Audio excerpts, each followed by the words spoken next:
one of your biggest accomplishments, the Privacy Act in 1974. That was a major undertaking. I'm a conservative Republican, and I got together with a liberal Democrat, Ed Koch. Ed Koch was in Congress time. He became the mayor of New York.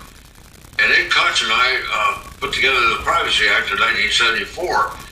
And it was a very difficult thing because privacy, without privacy, our constitutional system, I think, would break down. Privacy is a fundamental right that all Americans should enjoy. And yet we see creeping businesses and government intruding into our privacy, wanting to know more about our person.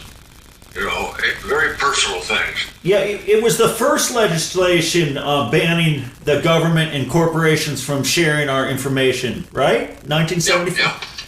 Yes, without your knowledge. Without your knowledge. Right. Oh, okay.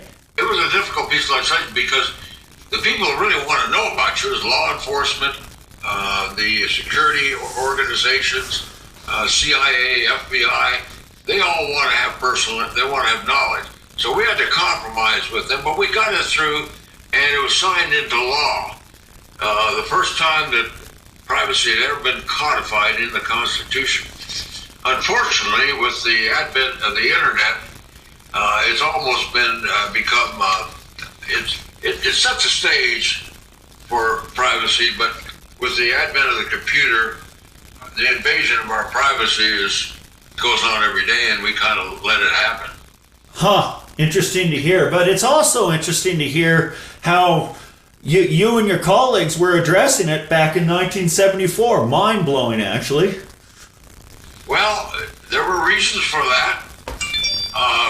President Nixon had an enemies list, and he used the IRS to spy on his enemies, which meant they had to be able to get into their personal information. And that became, that was widely known, and it promoted promoted me to act and to come up with a privacy legislation.